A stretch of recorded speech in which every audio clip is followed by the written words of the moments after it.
Hello and welcome back to the place to be reviews. I am Etepwakuian right here with all of yous, and today we are going to finally get to talk some Walking Dead, something I've been waiting a while to do, and we're up to episode 5 of season 10 right now, so let's get into it. We'll cover this article from Screen Rant first. Came out a couple hours ago by Nicholas Raymond. Screen Rant has more, is very slanted in their coverage. I just did a quick read through of this. It's not too bad, but I'm going to give my thoughts on this as I am a huge fan of this show. Although my videos may not reflect it, I've been watching this show and I've read the comics twice over. I've seen every episode of the show probably 3 or 4 times. It's one of my favorites, regardless of the issues it has. Unlike Fear the Walking Dead, which I basically just quit talking about because it just got so infuriating this past season with the way they handled the storylines and how boring the episodes were and the villains. This show, Walking Dead, the main show, has not disappointed me at all in the least bit. A few little things here and there, but for the most part I really don't have any major complaints. Although I know some fans didn't like this past episode, episode 5. We're going to cover this article here from Screen Rant.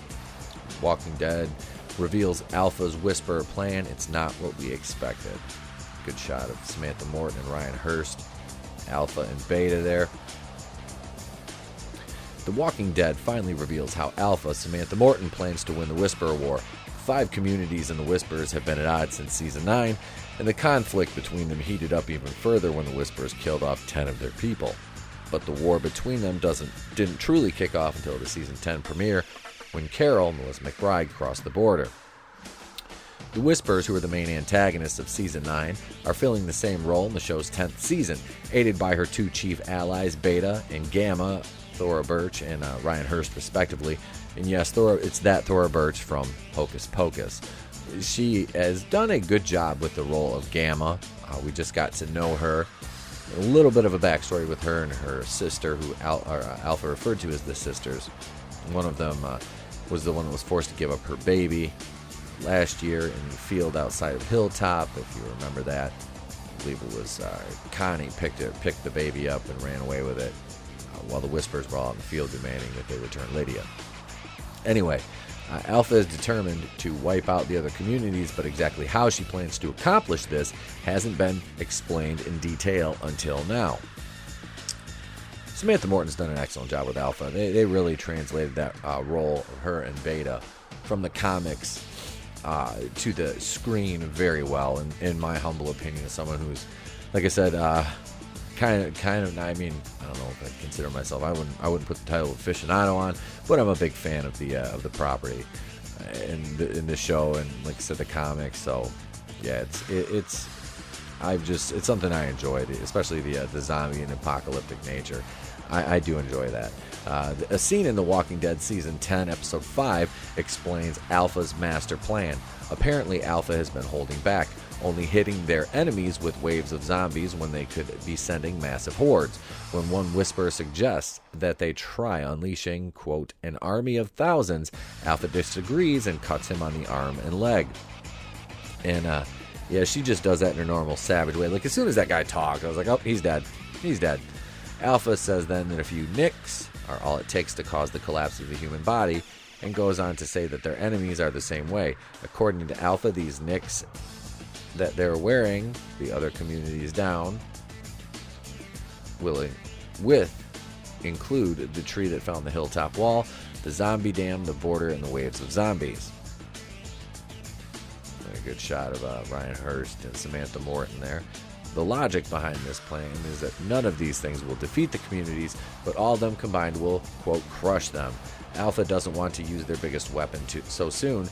Instead, Alpha believes that it's best to beat them slowly, subduing the enemy over a long period of time with small victories that don't require the loss of too many of their own resources is an old war strategy.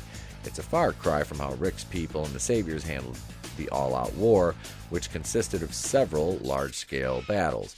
Alpha's plan to cripple rather than obliterate the enemy is an interesting yet devious course of action. It demonstrates Alpha's wisdom and patience, two qualities that are key to winning wars. At this point, it appears that the advantage belongs to Alpha, someone who clearly knows what she's doing, even though she has one vital weakness. Alpha is playing the long game, so it may be a while before her efforts take a serious toll on the main characters. If Alpha's strategy is as effective as she believes, Alexandria and the Hilltop may be faced with various hard-hitting disasters through the rest of the season. And that's the end of this article. Now, with that being said, this is the issue that I have with this arc now. The arc wasn't too terribly long in the comics. I don't recall the number of issues, but it wasn't too long. It was kind of the same thing with All Out War in the comics, whereas they stretched it over the course of an entire season on the show, which was way too much for what they needed to do to get that story arc over, translated from the books to the screen. And still, they could have moved this whole Whisperer arc up.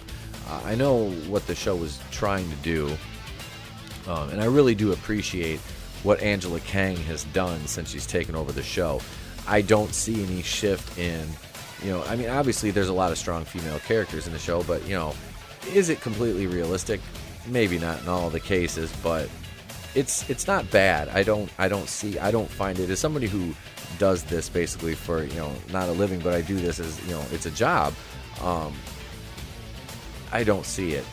And maybe it might be my fandom for the show, but I am willing to, point out errors and, things like that and what they did wrong. But I'm just enjoying this arc and the way it's played out so far. My only issue and my trepidation moving forward with this is that they may stretch this out a little too long. I think 8 episodes is more than enough. But given the way it's played out so far, we have episodes 6, 7, and 8 in the first half of the season remaining.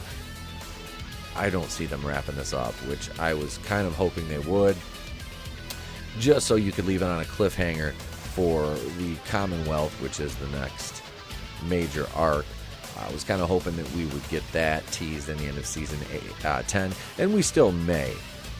I'm not looking, now I haven't been too diligent with looking into spoilers like I used to when I did my DJSCan discussing the Dead series on Facebook when I was still on the radio, but I like I said, I just, because of everything else I have to do for YouTube, I wish I would have dedicated more time to this season of The Walking Dead. Moving forward, I absolutely am going to, because there's a lot of things coming up that I'm going to enjoy reviewing as opposed to what I'm doing now, which is Batwoman, which is torture, but I'm doing it for you guys. So no, but this show is doing it. They're doing things right now that they didn't do in season 8. Season 7, I understand, people complained about, but I really do like the slow burn with, that's the one thing I do like about the way they've kind of moved it along at the pace they've gone, is the slow burn and the development of Alpha, more so, and Beta, especially in their relationship, their backstories, and seeing kind of Alpha's how she got to be, her state of mind and the way she is. We got the Easter egg with Ryan Hurst. He was singing one of Emily Kinney's songs. Who played Beth, and she's actually a country singer. Not my bag of music, but Emily Kinney's a very talented young lady and a solid actress and a good singer. I've listened to some of her music, even though, like I said, it's not quite my thing. It is good music, so she's talented. So I support that. I think I follow her page on Twitter, Facebook, or something like that. I don't know. Just to just support. She's a talented actress, and I really like the character of Beth, Maggie, Herschel. I love their little arc they had. Now on to episode 5. This was a very Negan driven episode, obviously. But we also had, the little sublines with Daryl and, Connie, their little thing they have going, and Kelly, of course, she got lost, and, they found her. That was a nice little cliffhanger there with her. Obviously, nothing's going to happen to her, but I thought they did it well. Ezekiel, the thyroid thing with him, that's much different than obviously in the comics, as he was one of the heads on pikes in the lineup in the Whisper border. But he's gonna. We figured he wasn't long to this show, and if this is their way of kind of steering him towards the end of his journey, I really hope that they do him a good justice in the ending, and that we can keep Jerry Cooper Andrews around. He hasn't been featured really that prominently this season thus far, but that's not to say that he won't moving forward past the Whisper arc. So I like Jerry. I will miss that with between the dynamic between Kari Payton and Cooper Andrews is great on the show. They really do have a good chemistry together. But Sadiq's character is kind of approaching that breaking point with his PTSD post incident in the barn leading up to the pike lineup along the border. So you got that dynamic with him and Dante, and we're still trying to kind of figure out Dante. Now there is a Dante character in the comics, obviously much different than the one we got in the show, but the character in the show kind of has that level of awkwardness that Dante from the books has, although he's like the one that Maggie ends up eventually having a relationship with in the comics. I don't really see that happening here in the show. Maybe once they bring her back, because we know Lauren Cohan is coming back, because what a shocker, Whiskey Cavalier got canceled.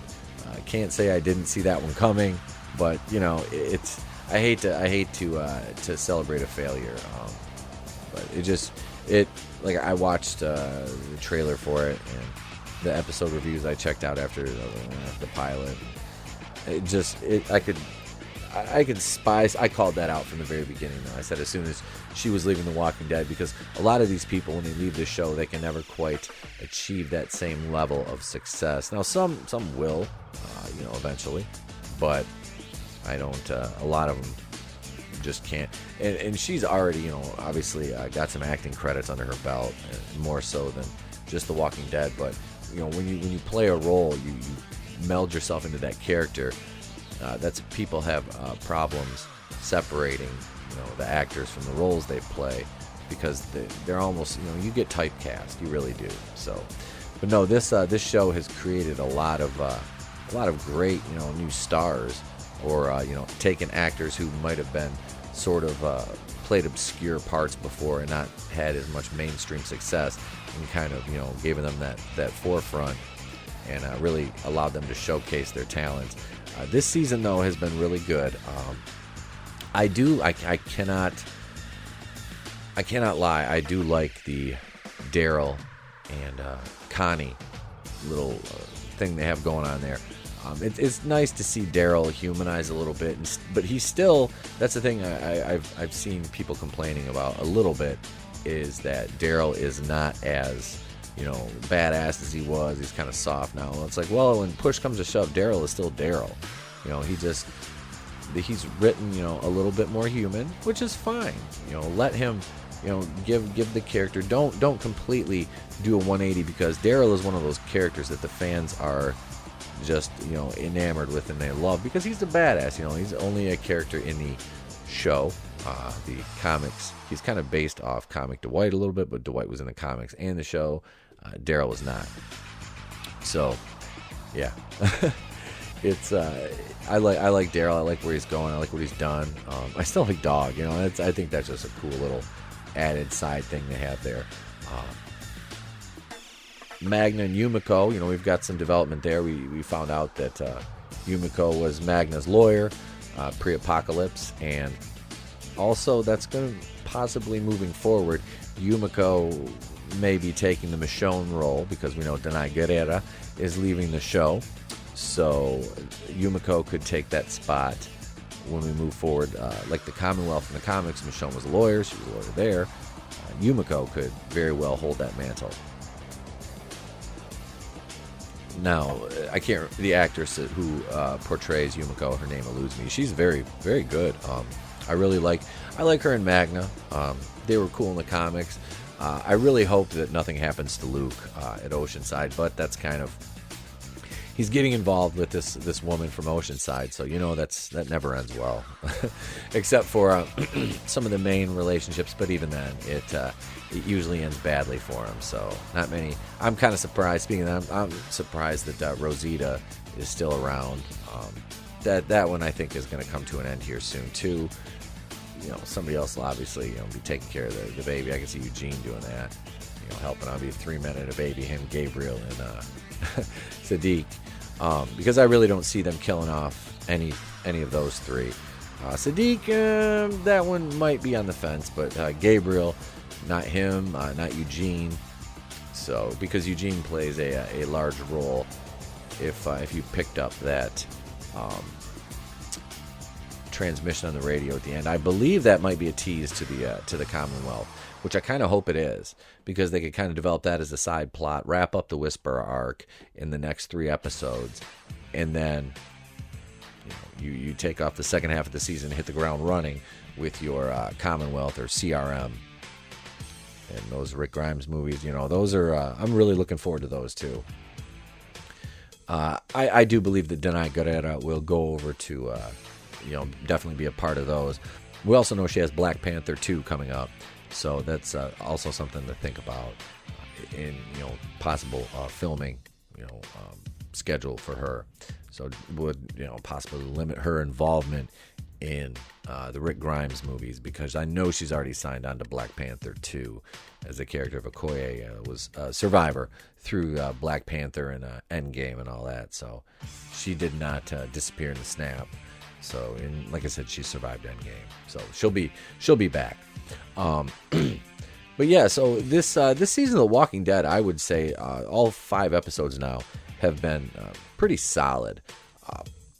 Really, not too much lull in any of them, or moments where that I can recall off the top of my head, yelling at the TV or just simply turning it off, like I did with Fear, because I would record Fear, and towards the end of the season, I wasn't watching the episodes until like 3 or 4 days after, because I just dreaded watching them. They're that bad.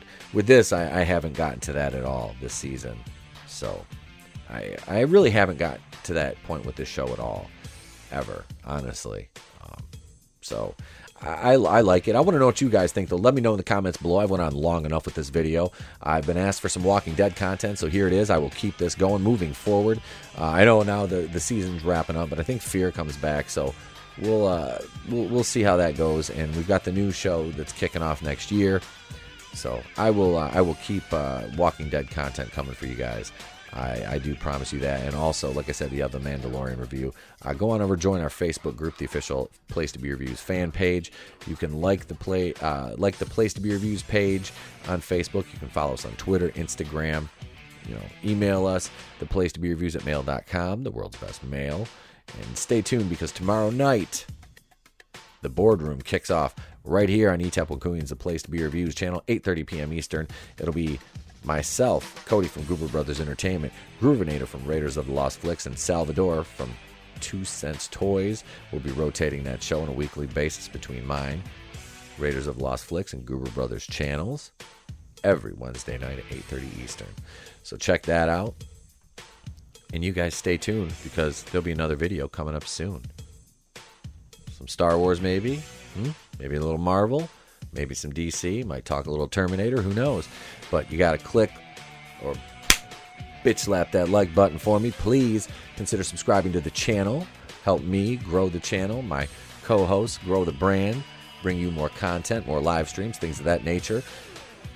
Turn the bell on for notifications, because YouTube's messing with the independent creators, favoring those larger corporate channels. So we're at 115 subscribers now. I'd like to thank all of you for that support. And if I don't see you, remember, have a great day and a pleasant tomorrow.